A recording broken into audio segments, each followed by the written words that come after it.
Hi friends, welcome to Sakthi's kitchen. எல்லாரும் நல்லா இருக்கீங்களா? இந்த புரட்டாசி மாதம் நம்ம நான்வெஜ் சாப்பிட முடியாது. ஆனால் நம்ம ரொம்ப பிரியாணியை ரொம்ப மிஸ் பண்ணுவோம் இல்லையா? நமக்கு ஹெல்த்தியாக டேஸ்டியாக ஒரு பிரியாணி ரெடி பண்ணலாம். வேலையும் நமக்கு ஈஸியாக இருக்கும். டேஸ்ட்டும் ரொம்பவே சூப்பராக இருக்குங்க. ஒன் பாட் ரெசிபினாலே நமக்கு ரொம்பவே ஈஸி தானே, நமக்கு வேலை மிச்சம் தானே. செம்ம டேஸ்ட்டாக இருக்கும். கண்டிப்பாக ட்ரை பண்ணி பாருங்கள். ட்ரை பண்ணி பார்த்துட்டு எப்படி வந்ததுன்னு கமெண்ட் போடுங்க. ஈஸியான பன்னீர் பிரியாணி தான் இன்றைக்கி செய்ய போகிறோம். ஒரு லைக் கொடுத்துட்டு அப்படியே சப்ஸ்கிரைப் பண்ணிவிடுங்க.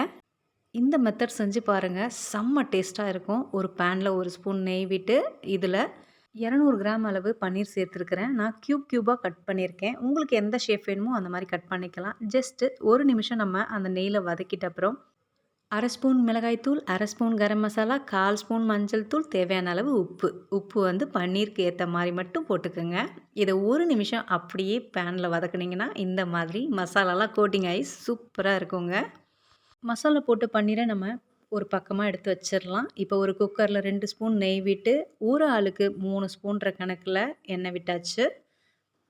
இதில் பிரியாணி இலை, அன்னாச்சிப்பூ, 6 லவங்கப்பூ, 2 பட்டை, 1 ஸ்பூன் சோம்பு, கூடவே கொஞ்சமாக கடல் பாசி சேர்க்கும்போது ரொம்ப டேஸ்ட்டாக இருக்கும்.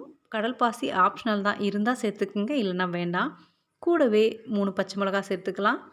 லவங்கம் உப்பி வந்ததும் நம்ம நல்ல மெல்லிசாக ஸ்லைஸ் பண்ண 2 பெரிய வெங்காயம் சேர்த்துக்கலாம். இந்த வெங்காயம் நல்லா இந்த அளவுக்கு வதங்கணும். கண்ணாடி பதம்னு சொல்லுவோம் இல்லையா, அந்த அளவுக்கு வதங்கிட்டதுக்கப்புறம் நல்ல பழுத்த தக்காளி, பெரிய தக்காளி 1 மெல்லிசாக ஸ்லைஸ் பண்ணி இதையும் சேர்த்து நல்லா வதக்கிக்கலாம். கூடவே 2 ஸ்பூன் இஞ்சி பூண்டு பேஸ்ட்டும் நம்ம சேர்த்துக்கலாம்.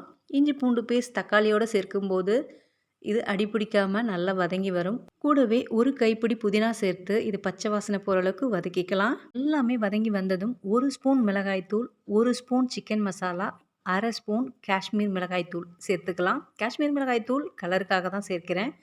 தயவு செய்து கலர் சேர்க்காதீங்க, கேன்சர் வரும். இதுவும் பச்சை வாசனை போகிற அளவுக்கு நல்லா வதக்கிடுங்க. வதக்கிட்ட அப்புறம் 2 ஸ்பூன் தயிர், 1/2 லெமன் சேர்த்து நல்லா வதக்கிக்கலாம்.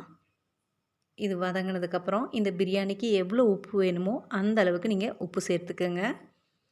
இதோட பச்சை வாசனை எல்லாமே போனதுக்கப்புறம் நல்லா ஈவன் பண்ணிவிட்டு சிம் பண்ணி தட்டு போட்டு ஒரே நிமிஷம் மூடி வைங்க. ஒரு நிமிஷத்துக்கு அப்புறம் இந்த மாதிரி எண்ணெய்லாம் பிரிஞ்சு மசாலாலாம் அப்படியே குக்காகி செம்ம சூப்பராக வந்திருக்குங்க. பாருங்கள், அடி பிடிக்கவே இல்லை. சிம் வச்சுருங்க. இந்த ப்ராசஸ் கண்டிப்பாக பண்ணுங்கள், அப்போ தான் டேஸ்ட் அட்டகாசமாக வரும். இப்போ 1 கப் பாஸ்மதி அரிசிக்கு 2 கப் தண்ணி வச்சுக்கலாம். 1 2 ஊற்றியாச்சு. இப்போ இதை நல்லா மிக்ஸ் பண்ணிவிட்டு இந்த ஸ்டேஜில் நீங்கள் உப்பு காரம்லாம் செக் பண்ணிக்கலாம். சப்போஸ் எதனா பத்தலை அப்படின்னும் போது நீங்கள் இந்த டைமில் கூட சேர்த்துக்கலாம். இப்போ இதை மூடி வச்சிடலாம். மூடி வச்சதும் நல்லா கொதி வரட்டும். கொதி வந்ததும் ஊற வச்ச தண்ணியை எடுத்துட்டு சேர்த்துக்கங்க. அந்த தண்ணியோடு சேர்த்திங்கன்னா குழஞ்சிரும். அதனால் அந்த ஊற வச்ச தண்ணியை எடுத்துருங்க. அரிசி போட்டுட்டு நீங்கள் மூடக்கூடாது. நல்லா ஹையில் வச்சுட்டு ஓப்பன்லேயே வைங்க. இந்த மாதிரி கொதி வரும். இது நல்லா கொதிக்க ஆரம்பித்து இதில் இருக்க பாதி தண்ணி அந்த அரிசியில் அப்சர்வ் ஆயிடணும். அதாவது அரிசி தண்ணி ரெண்டுமே இப்போ பார்க்குறீங்க இல்லையா, இந்த ஈக்குவல் கன்சிஸ்டன்சிக்கு வந்ததுக்கப்புறம் இப்போது பன்னீர் சேர்த்துக்கலாம். பன்னீர் சேர்த்துட்டு கூடவே கொஞ்சமாக புதினா சேர்த்துக்குங்க. இது ரொம்பவே இந்த ஸ்மெல் சூப்பராக இருக்கும், டேஸ்ட்டாக இருக்கும். இப்போது அதெல்லாமே நல்லா அரிசியில் அழுத்தி விட்டுட்டு நம்ம இப்போ இதை க்ளோஸ் பண்ணிடலாம். இந்த ஸ்டேஜில் க்ளோஸ் பண்ணி வெயிட் போட்டுருங்க. வெயிட் போட்டு ஒரு 10 நிமிஷம் சிம்லே வச்சுருங்க. இப்போது இது வேகட்டும். நான் அதுக்குள்ளே ப்ரெட்டை ஸ்கொயராக கட் பண்ணி இதை ஃப்ரை பண்ணி எடுத்துக்கிறேன். இதுவும் சேர்த்து சாப்பிடும்போது ரொம்ப டேஸ்ட்டாக இருக்கும். இந்த ப்ரெட் ஃப்ரை ஆப்ஷனல் தான். நீங்கள் வெறும் பன்னீர் பிரியாணி மட்டுமே கூட சாப்பிட்டுக்கலாம் ஒரு ரைத்தா வச்சு. பட் ஆனால் குழந்தைங்க ரொம்ப என்ஜாய் பண்ணி சாப்பிடுவாங்க. 2 பக்கமுமே கோல்டன் ப்ரௌன் ஆனதும் நம்ம இதை எடுத்துடலாம்.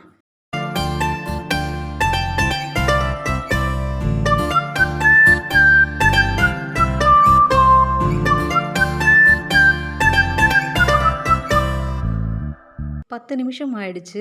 இப்போ ப்ரெஷர் போயிடுச்சான்னு பார்க்கலாம். ப்ரெஷர் எல்லாமே போயிட்ட அப்புறம் தான் நம்ம குக்கர் ஓப்பன் பண்ணணும். அது வரைக்கும் நம்ம ஓப்பன் பண்ணக்கூடாது. இப்போ ப்ரெஷர் எல்லாமே போயிட்ட அப்புறம் ஓப்பன் பண்ணால் ஆஹா, நான்வெஜ்ஜை விட பன்னீர் பிரியாணியோட வாசனை வீடு ஃபுல்லாக அட்டகாசமாக இருக்குங்க. இந்த சண்டே கண்டிப்பாக இந்த ஒன் பாட் பிரியாணியை செஞ்சு சாப்பிட்டு பாருங்க. செம்ம என்ஜாய் பண்ணுவாங்க வீட்ல இருக்கவங்க. உங்களுக்கு கண்டிப்பா பாராட்டுவாங்க. கொஞ்சம் கூட மிச்சமே இருக்காது. உப்பு, காரம் இது 2 மட்டும் கரெக்ட்டா மெயின்டெயின் பண்ணிக்கங்க. இப்போ இந்த பிரியாணிய நம்ம நடுவுல இருந்து கிளறக்கூடாது. இந்த மாரி லைட்டா சைட எடுத்து விட்டுட்டு, அதுக்கப்புறம் தோசை கரண்டில தான் நம்ம இத எடுக்கணும். அழகா இந்த மாரி எடுத்து விட்டீங்கன்னா, உதிரி உதிரியா அருமையா வருங்க. இப்போ இத நீங்க சூடா பரிமாறுறதா இருந்தாலும் பண்ணலாம். இல்லன்னா கொஞ்சம் லைட்டா ஆற வச்சு ஹாட் பாக்ஸ்ல போட்டுருங்க. செம்ம டேஸ்ட்டா அட்டகாசமா இருக்கும்.